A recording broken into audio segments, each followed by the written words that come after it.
My life as a cardiologist was pretty straightforward until Alex walked into my clinic. That day changed everything. I remember it was a busy Tuesday morning, and I was halfway through my coffee when he came in, looking a bit nervous but with a smile that could light up the room. "Good morning, Dr. Smith," he greeted, extending his hand. "I'm Alex. Here for the 10 a.m. appointment." I shook his hand, noting the firm grip. "Nice to meet you, Alex. Please, have a seat. What brings you in today?" He laughed, a bit awkwardly, and said, "Well, I've been getting these weird chest pains." "Probably nothing, but my buddy dared me to get it checked out," said I'm getting old. I couldn't help but smile. "Let's not jump to conclusions. We'll run some tests and see what's up. How old are you, if you don't mind me asking?" 32, he replied, with a grin. "But according to my friend, that's ancient." The consultation went smoothly. Alex was easy to talk to, and he had a way of making the mundane seem interesting.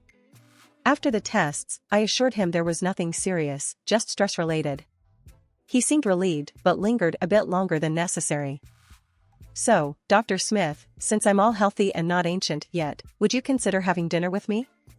As a thank you for the peace of mind?" His tone was playful, but I could tell he was serious. I hesitated, not used to mixing work with my personal life. "I'm not sure that's a good idea, Alex." I tried to keep professional boundaries. He leaned in, a mischievous glint in his eyes. "Come on, it's just dinner. No strings attached. I promise I'm a decent cook, and I make killer lasagna." I laughed, surprised by his persistence. "Alright, lasagna does sound tempting. But just dinner, okay?" "Deal," he exclaimed, looking victorious. In the months that followed, Alex was relentless in his pursuit. He'd show up at my clinic with coffee just the way I liked it or surprise me with tickets to a concert of a band I mentioned in passing. His charm was undeniable, and his attention, intoxicating. 6 months into our whirlwind romance, he popped the question in the most Alex way possible, during a hike, out of breath, and with a ring that was slightly too big. "Erica, I'm probably going to regret this tomorrow when my muscles are screaming, but I can't wait any longer. Will you marry me?" he asked, panting and kneeling on one knee. I laughed, tears in my eyes, both from the joy and the absurdity of the moment. "Yes, Alex, I'll marry you. But only if you promise to carry me back down this trail." That was the beginning of our adventure together. Little did I know, the real challenge was just around the corner. Meeting his mother, Elizabeth, for the first time was when I realized our journey wouldn't be as smooth as I had hoped. She was the epitome of strict and domineering, with a love for her son that bordered on obsession. Our first meeting was over dinner at their family home. Elizabeth eyed me like a hawk, sizing me up as if I were an adversary rather than a potential family member. The tension was palpable, and Alex seemed to shrink a bit under his mother's gaze. "So, Erica, Alex tells me you're a cardiologist. That must be demanding," Elizabeth said, her tone polite but cold. "Yes, it is, but I love my job. It's rewarding to help people," I replied, trying to keep the conversation light. "And you plan to continue working after the wedding?" Her question felt more like an interrogation. I nodded, suddenly feeling defensive. "Yes, I've worked hard to get where I am. I don't see why getting married should change that." Elizabeth's lips thinned into a disapproving line. "I see. Well, I just hope you remember that your first duty is to your husband and future family, not your career." That night, Alex and I had a long talk. He assured me that we'd face whatever came our way together, including his mother's disapproval. I wanted to believe him, but deep down, I knew this was just the beginning. Elizabeth wasn't the type to back down, and neither was I. After the wedding, Alex and I settled into our routine. Life was good, or so I thought, until Elizabeth, my mother-in-law, decided it was her divine mission to fix our lives. Her surprise visits became a regular annoyance, each one marked by her critical eye scanning our apartment like a drill sergeant inspecting a barracks. One Saturday, as Alex and I were enjoying a rare lazy morning, the doorbell rang. I glanced at the clock, 8 a.m., and groaned. Alex shot me a knowing look before heading to the door. Sure enough, Elizabeth barged in, her eyes immediately zeroing in on the unwashed dishes from last night's dinner. "Good morning, Elizabeth," I said, trying to keep my voice neutral. "To what do we owe the pleasure?" She sniffed, ignoring my question. You know, Erica, a clean home is a happy home. It's not healthy to live in such disarray. Alex, ever the peacemaker, chimed in. Mom, we were just about to clean up. Why don't you sit down, and I'll make you some coffee? But Elizabeth was on a roll, her gaze now fixed on the living room. And that couch. It's all wrong for the space. Have you considered moving it against the other wall? And those curtains, dear, they do nothing for the room. I bit my tongue, counting to 10 in my head. Alex, sensing my growing irritation, tried to steer his mother towards the kitchen. Mom, seriously, the coffee. Let's go.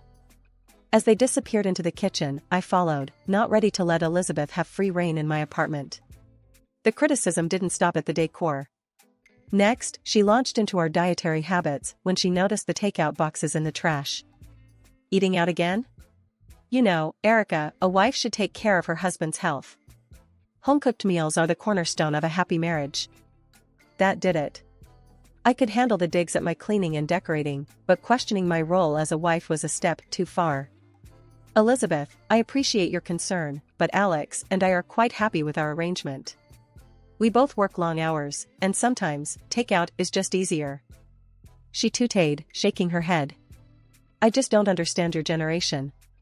When I was your age, I had a home-cooked meal on the table every night for my husband and son.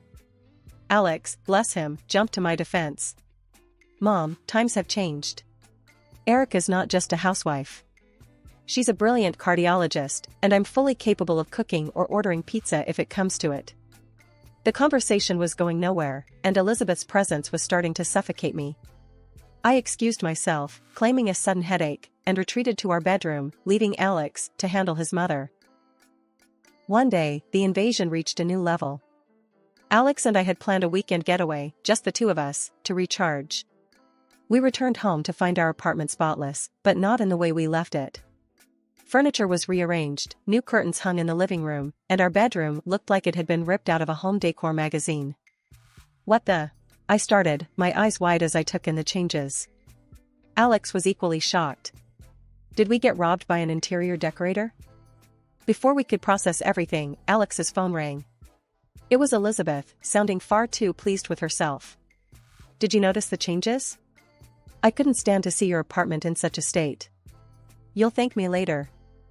Alex's face turned red, his usual calm demeanor slipping. Mom, why would you think this is okay? You can't just come in and rearrange our lives. Her response was as infuriating as her actions. I'm just trying to help. It's clear Erica doesn't know the first thing about keeping a home. Someone had to step in. That was the last straw. Alex, usually the one to smooth things over, was livid. He made it clear to his mother that her help was not welcome and that she was to call before visiting in the future. The news of the pregnancy came as a surprise. Not an unpleasant one, but a surprise nonetheless. I remember staring at the test, my heart racing, until Alex found me in the bathroom, my face probably a picture of shock and awe. What's up, babe? You look like you've seen a ghost, he said, leaning against the doorway with that easy smile of his. I handed him the test without a word, watching as his expression shifted from curiosity to outright joy. Seriously?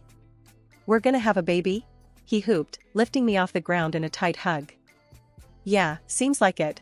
I managed, the reality of it all beginning to sink in. We decided to tell Elizabeth and Alex's dad, Robert, over dinner at their place. Predictably, Elizabeth's reaction was intense. A baby? Oh, my goodness, this is wonderful news. Finally, I'm going to be a grandmother. Her excitement was genuine, and for a moment, I saw a softer side to her. Robert was equally thrilled, beaming with pride. Congratulations, you too. This is fantastic news. But, of course, Elizabeth couldn't let the moment pass without slipping in her 2 cents. Erica, you'll have to be very careful now. Pregnancy isn't easy, and with your job. Well, I just hope you're planning to take it easy. I bristled at the comment, ready to defend my ability to work and be pregnant, but Alex squeezed my hand under the table, a silent plea to let it go for the night. The pregnancy wasn't easy, as Elizabeth had so eagerly predicted. My peanut allergy, always a nuisance, became a constant threat, requiring me to be extra vigilant. Elizabeth, ever the helpful in-law, had plenty to say about that too. During one particularly difficult week, when I was feeling run down and tired from juggling work and pregnancy, Elizabeth dropped by unannounced, as was her habit. "Erica, you look exhausted. Are you sure you should still be working? A woman in your condition needs to rest," she clucked, eyeing me like I was a fragile piece of china. I sighed, not in the mood for a lecture. "Elizabeth, I'm fine. My doctor says it's okay to work, and I need to stay active." "But your allergies, dear. It's just not safe. What if something happens? You're not just responsible for yourself now," she pressed, her tone a mix of concern and criticism. Alex came to my rescue, walking into the room with perfect timing. "Mom, Erica's a doctor. She knows what she's doing. Let's not stress her out more, okay?" Elizabeth huffed, clearly not convinced, but dropped the subject. Her concern was touching, in a way, but suffocating. I was a cardiologist, for crying out loud. I knew how to take care of myself and my baby. When we found out we were having a girl, Elizabeth's excitement reached new heights. "A granddaughter. Oh, Alex, we must start planning the baby shower immediately. And the nursery. Erica, have you thought about the nursery?" After Emily was born, I took a year off to be with her, which was amazing but also isolating. I missed my work, my colleagues, and the part of me that thrived on helping others. So, I decided it was time to go back, at least part-time, which meant we needed a nanny. The plan seemed simple enough until Elizabeth caught wind of it. She showed up unannounced, as was her way, her face stormy the moment I opened the door. "A nanny? Really, Erica? You're going to let a stranger raise our Emily?" She practically spat the words out, her disdain for the idea palpable. I sighed, bracing myself for the inevitable confrontation. "Elizabeth, it's not like that. I'm going back to work part-time. We need someone to watch Emily, and what? I'm not good enough to watch my own granddaughter." She cut in, her voice rising with each word. It wasn't that she wasn't good enough, it was just that. Well, Elizabeth and I had our differences, and the thought of dealing with her criticisms on a daily basis made my stomach turn. But she was family, and deep down, I hoped this might bridge the gap between us. "Look, if you want to help, that would be great. But we're going to do this my way. I can't have you undermining me at every turn," I said, trying to sound more confident than I felt. Elizabeth's eyes narrowed, but after a moment, she nodded. "Fine. But I expect to be paid like any other nanny." That should have been my first red flag. Paying Elizabeth felt weird, but if it kept the peace, I was willing to try it. However, peace was the last thing it brought. Every day, I'd come home to a litany of complaints. "You're out of laundry detergent again," or, "I had to throw out that stale bread. Don't you ever clean out your pantry?" It was relentless. Alex tried to mediate, bless him, but it was like trying to stop a hurricane with a fence. One day, I'd had enough. I walked in to find Elizabeth berating me for the tasteless dinner I'd prepared for Alex the night before. "You can't feed a child, let alone a grown man, with this slop." That was it. I snapped. "Elizabeth, I'm done. I appreciate your help, but this isn't working. You need to stop coming over." Her face went from angry to furious. "Fine. See how well you manage without me." She slammed the door on her way out, leaving me shaking but strangely relieved. Alex came home to find me sitting at the kitchen table, a mix of emotions swirling inside me. "She left," I said, simply. He sighed, wrapping his arms around me. "I'm sorry, Erica. I know she's my mom, but you're my wife. We'll figure this out together." And that was that. Elizabeth's reign as the nanny from hell was over, and despite the drama, a weight had been lifted. We found a lovely local girl to help with Emily, and life settled into a new, happier rhythm. The day after our big blow-up, Elizabeth called me as if nothing had happened. "Erica, I've been thinking, we got off on the wrong foot yesterday. I baked a pie. Thought I'd come over, maybe we can start fresh?" I was on edge, still reeling from our last encounter. The last thing I wanted was to see her, but the constant fighting was draining. Maybe this pie was her olive branch. "All right, Elizabeth. Let's try this again," I sighed, hoping for the best, but expecting the worst. She showed up 2 hours later, pie in hand, smiling as if we were old friends. "Here, I made your favorite." Let's put all that unpleasantness behind us, shall we? I forced a smile, taking the pie. Thanks, Elizabeth. That's very kind of you. Just then, my phone rang. Work needed me, urgently. My heart sank. I couldn't leave Emily alone, not with things so strained between Elizabeth and me. Actually, Elizabeth, I just got called into the clinic. Would you mind watching Emily for a bit? I asked, the words tasting bitter in my mouth. Her eyes lit up, a stark contrast to the dread filling my stomach. Of course, dear. Go, don't worry about a thing. We'll have a grand time. I hesitated, looking at Emily, then back at Elizabeth. There was no choice. Okay, I'll be as quick as I can. Thank you, Elizabeth, I said, rushing to gather my things and head out the door. Driving to work, my mind wasn't on the emergency waiting for me, but on Emily and Elizabeth. The uneasy truce felt fragile, and I couldn't shake the feeling of dread about leaving them together. Every minute dragged on, my thoughts constantly drifting back to how Emily was doing, hoping that Elizabeth's offer to make amends was genuine and not just another tactic to assert her control. The day was dragging on, my mind a constant cycle of worry about Emily and trying to focus on work, when my phone rang. It was Elizabeth, panic-edging every word as she practically yelled, "Erica. Emily, she can't breathe properly. You have to do something." My heart plummeted. Calm down, Elizabeth. Tell me exactly what's happening, I said, trying to keep my voice steady despite the rising panic. She's wheezing and her face is all puffed up. What do I do? Elizabeth's voice cracked, a mix of fear and confusion bleeding through. I knew immediately what was happening. Listen to me very carefully. Go to the kitchen, second drawer. There's an EpiPen. Use it now. I'm calling 911 and I'm on my way. Hanging up, I dialed 911, explaining the situation as best as I could while grabbing my keys and rushing out the door. My mind raced, thoughts jumbled. How did this happen? We were so careful with food.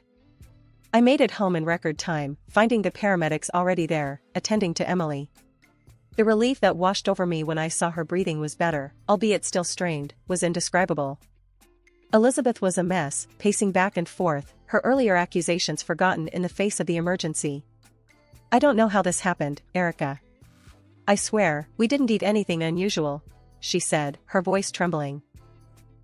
I didn't have time to respond, my focus solely on Emily as the paramedics worked.